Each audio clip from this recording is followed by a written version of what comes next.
तुम्ही काही मला सांगू नका गोष्टी. बापूंनी उमेदवारी घेतलेली आहे, परंतु मी पक्षाचा आजही आदर करतो, कालही करीत होतो, उद्याही करणार. त्याच्यामुळे मी मोठा झालो. त्याच्याशी प्रतारणा मी कधी केली नाही आणि करायची मानसिकता सुद्धा नाही.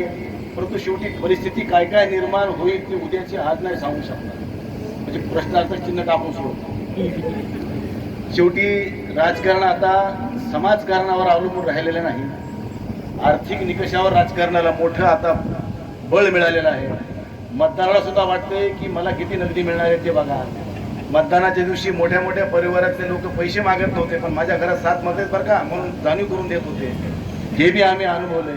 त्यामुळे अशा बदलत्या परिस्थितीत काय काय भूमिका कोण कोण घेते ती बघून सगळ्या भूमिका ठरवून येळ होत नाही. अरे मन चंगा तो कटवट में गंगा, नियत में खतरा झोली में फतरा. समाजासाठी काही करायचंय, समाजासाठी काही केलं पाहिजे, त्या भूमिकेतून काम करत असताना जीवनामध्ये चढ उतार येत असतात. पण आम्ही उतार खूप बघितले, चढ आणखी बघायचा बाकी आहे. ज्या दिवशी काय योग येईल तेव्हाचा तेव्हा ठरवू. पण निश्चित मी आज तुमच्या सोबत आहे. त्यामुळे तुम्ही मनात काही शंका कुशंका आणायचं कारण नाही. मी ह्या गॅलेक्सीच्या उद्घाटनाच्या अनुषंगानं डॉक्टर बोंडे परिवार, त्यांच्या सर्व सहकारी, त्या सर्वांना मनपूर्वक शुभेच्छा देतो. आपल्या हसून अशीच चांगली सेवा घडत राहावी. बाकी स्वार्थ ठेवायचा नाही, परमार्थ करायचा आहे. परमार्थ करता करता स्वार्थ सुद्धा साधला जाऊ शकतो. त्यामुळे त्याच्यामध्ये काही जास्त काही उहापोह करायची गरज नाही. फक्त सवलत देताना गरिबाला द्या, मोठ्याला देऊ नका. मी या मताचा आहे. तुम्ही काय करता, आमच्यासारखं आले की लगेच त्याला राहू दे ना, काय करायचं आहे. अरे आमच्याकडून 10 घ्यायचे तिथं 5 7 घे, आपलं 10 घ्यायचं तर 15 घ्या. पण एखाद्या गरिबाची 10ला मागणी करत असताना त्याची जर पात्रता नसेल तर त्याला 5 मध्ये सुद्धा तुम्ही घेऊन त्याचं समाधान करा.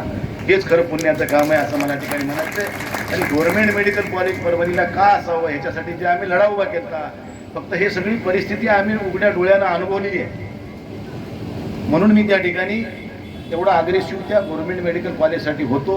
आणि ते उद्धव साहेबांनी परभणीला गव्हर्नमेंट कॉलेज मंजूर करून दिलं. त्याबद्दल मी त्यांचं आयुष्यभर ऋणी आहे. त्यामुळं बोंडे बहिणींनी, बोंडे सरांची जी काही कौतुक केलं, खरंच भाग्यवान तुम्हाला पती मिळाले, पण त्यांना सुद्धा पत्नी भाग्यवान मिळाली आहे. त्यामुळे तुमच्या दोघांना सुद्धा मनपूर्वक शुभेच्छा देतो.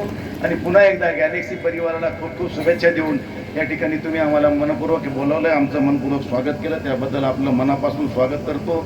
आणि पुन्हा एकदा सर्वांना शुभेच्छा देऊन मी या ठिकाणी माझं मनोगत संपवतो. धन्यवाद. जय हिंद.